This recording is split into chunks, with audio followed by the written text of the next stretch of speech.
अनुभवी आंखें न्यूज, आपका चैनल, आपकी आवाज।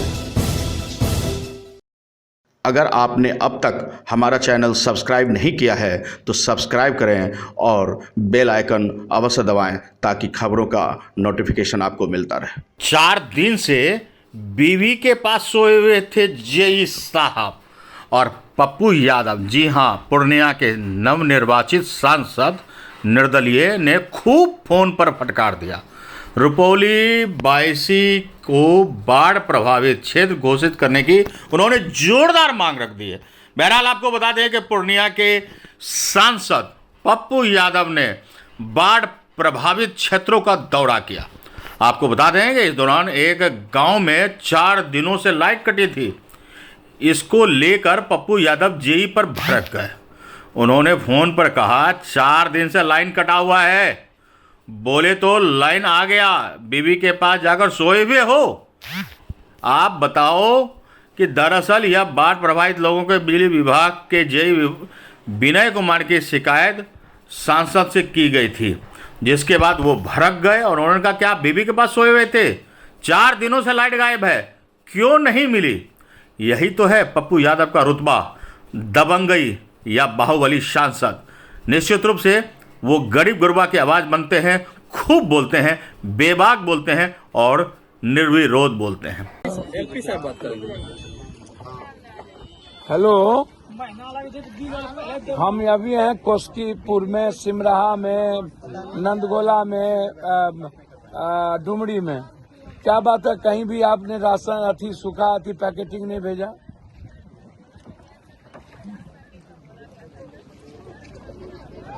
अभी तो हम यहाँ पर, अभी हम सिमराहा में हैं, आप 400, वहाँ के पूर्व सरपंच 400 आप पैकेट दे रहे थे। यहाँ कोई घर ही नहीं है जो प्रभावित नहीं है। कम्युनिटी किचन क्यों नहीं शुरू हुआ इस इलाके में? बाबू, बाढ़ प्रभावित क्षेत्र तो घोषित कुर्सेला भी नहीं है, तो कम्युनिटी किचन कैसे चल रहा है? कल से कैसे हम चलवा रहे हैं कुर्सेला में? क्या बात आप कर रहे हैं? अभी डीएम ने कहा सर कि हम 40 कम्युनिटी किचन शुरू किए हैं। 43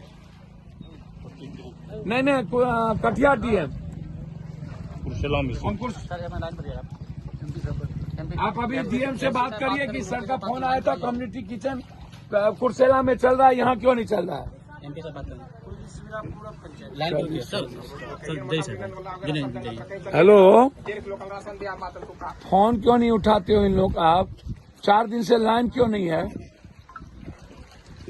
अभी चालू हुआ, अभी बोले तो अभी चालू हुआ। 4 दिन से तुम क्या कि बीबी के पास सोए हुए थे?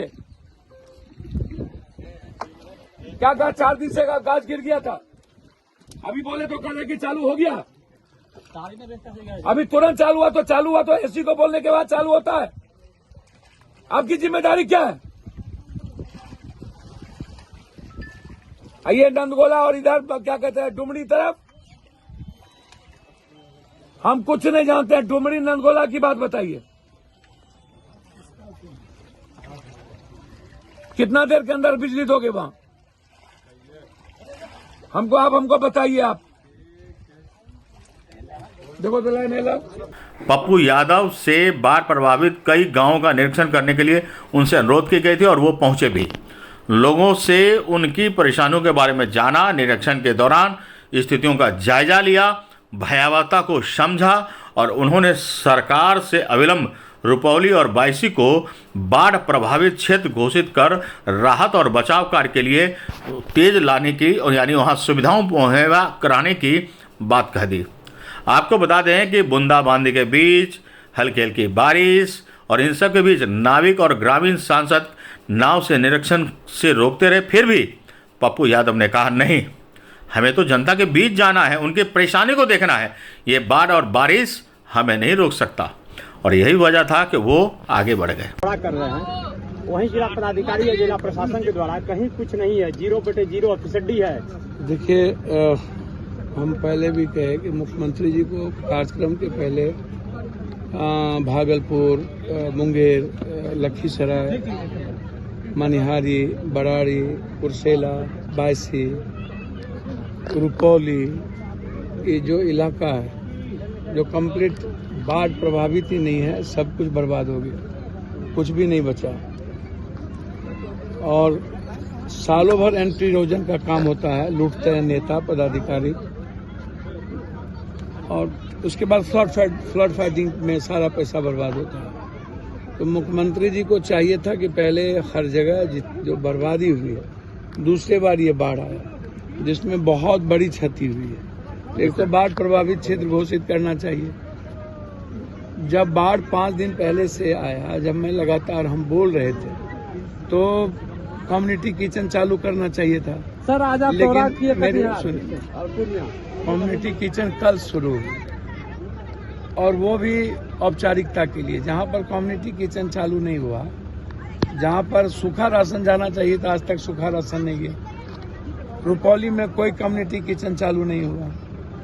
जिस पैसे पर जनता का अधिकार है वो पैसा दलाल, माफिया, अपराधी, पदाधिकारी, तो जनता को कहां तक पहुंचेगी। जहां पर 3500 एक पंचायत में प्रभावित है, वहां 400, 300, 200 पैकेट आप लेके जाते हैं, 50 पैकेट लेके जाते हैं, वो भी कम होता है, बंदर बांट हो जाता है। तो हम लगातार, अच्छा चारा कहीं नहीं है, आप उठा करके देख लीजिए। जानवर की स्थिति सबसे बुरी है। उसके बाद सांप काटने वाली नहीं है, ब्लीचिंग पाउडर नहीं है, मेडिकल सिस्टम की कोई व्यवस्था नहीं है, पन्नी की कोई व्यवस्था नहीं है। तो आप हालात को देखिएगा ना। सूखा राशन अभी सबसे ज्यादा काम करेगा और कोई सीओ फोन उठाने को जनप्रतिनिधि का तैयार नहीं होता है। तो आज कटिहार डीएम साहब से भी मेरी बातचीत हुई, कई गांव में राशन नहीं गया, वहां कोई कम्युनिटी किचन हो ही नहीं सकता है। तो बाढ़ की स्थिति बहुत विदारक है। इस क्षेत्र को बाढ़ प्रभावित घोषित अविलंब मुख्यमंत्री जी को करना चाहिए।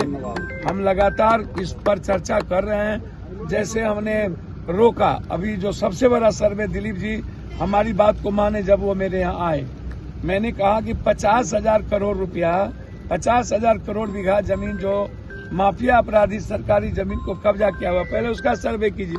सर्वे आपको अभी रोक करके समय देना चाहिए। तो दिलीप जी को मैं बधाई देता हूं कि उन्होंने बिहार की जनता की भावनाओं को समझा।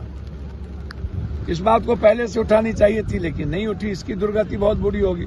आपको बता दें कि सांसद पप्पू यादव को रुपौली के प्रखंड में बाढ़ प्रभावित लोगों से मुलाकात की, लोगों से बातचीत की और फिर आंधी के नाम पर बिजली विभाग वाले अक्सर 5-6 दिन तक जब लाइट काट देते हैं, इस पीड़ा को भी उन्होंने सुना, परेशानियों को उन्होंने समझा और तुरंत जूनियर इंजीनियर को उन्होंने फ़ोन लगाया।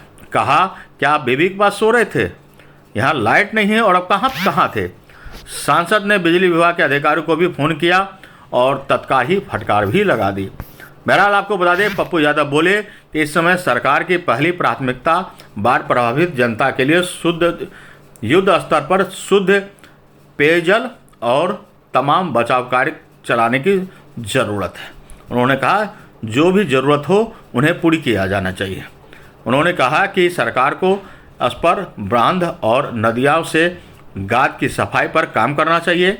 उन्होंने कहा गाद मैनेजमेंट समय रहते नहीं किया गया तो आने वाले दिनों में हालत बेहद भयावह हो जाएगा। बाढ़ की स्थिति को देखते हुए उन्होंने राज्य सरकार को भी खूब घेरा, नीतीश सरकार पर भी तंज कसा। उन्होंने कहा कि जब सालों भर बाढ़ को रोकने के लिए बांध पर काम चलता है तो फिर यह कटाव की स्थिति इतनी भयावह क्यों है? फ्लड फाइटिंग और एंटी रोजाना के नाम पर जनता की गाड़ी कमाई को पदाधिकारी और माफिया लोग लूटने का काम क्यों करते हैं? और उन्होंने कहा कि इसका स्थायी निदान निकलना चाहिए, जनता के पैसे की बर्बादी न हो और इन सब को बंद किया जाना चाहिए। सरकार पहले इसको समझे और जनता के हक को जनता को दे। बहरहाल आपको बता दें कि पप्पू यादव के इस बात पर सभी जनता ने खूब वाहवाही लूटी। आपको बता दें कि पप्पू यादव ने आम जनता और जब मुसीबत में है तब भी खानपर्ती की जाती है, कम्युनिटी किचन के नाम पर खड़े सवाल कर दिए उन्होंने। और उन्होंने कहा कि बाढ़ में फंसे लोगों तक खाना पहुंचाने में नाकाम है सरकार। बाढ़ प्रभावित क्षेत्र में कम्युनिटी किचन के नाम पर सिर्फ खाना पूर्ति हो रही है, 400 पैकेट बांटकर बंदरबाट करवा रहे हैं और ये बेहद चिंताजनक है। पप्पू यादव ने कई सवाल किए, ज्वलंत सवाल किए, अग्निरोधक सवाल किए, यानी कि ऐसा सवाल जिसे आप बुझा नहीं सकते। तो ज़रा समझिए और इस समझते हुए इस पर ज़रा अमल भी कीजिए। पप्पू यादव बेबाक बोलते हैं, खूब बोलते हैं और जनता के लिए वो खूब काम करने की प्रयास भी करते हैं। देखना होगा कि आखिर सरकार इसको कितना समझती है और कैसे रुपौली की या बायसी के बाढ़ पीड़ितों को बीच राहत पहुंचाती है। ब्यूरो रिपोर्ट, अनुभवी आंखें न्यूज के लिए गौरव गुप्ता की रिपोर्ट। तो आज के लिए इतना ही। हमारे साथ बने रहिए और देखते रहिए अनुभवी आंखें न्यूज और पढ़ते रहिए अनुभवी आंखें अखबार। सोशल साइट्स, ऑनलाइन चैनल पे जाकर आप हमारे चैनल्स को देख सकते हैं, लाइक और सब्सक्राइब भी कर दीजिए। दोस्तों, आप हमसे जुड़ने के लिए अपना पासपोर्ट साइज फोटो और एक आधार कार्ड की फोटोकॉपी हमें भेज दें और हमसे जुड़ें। हमारे से जुड़ने के लिए इस नंबर पे आप हमसे बात कीजिए। हमारा नंबर है 8826227802।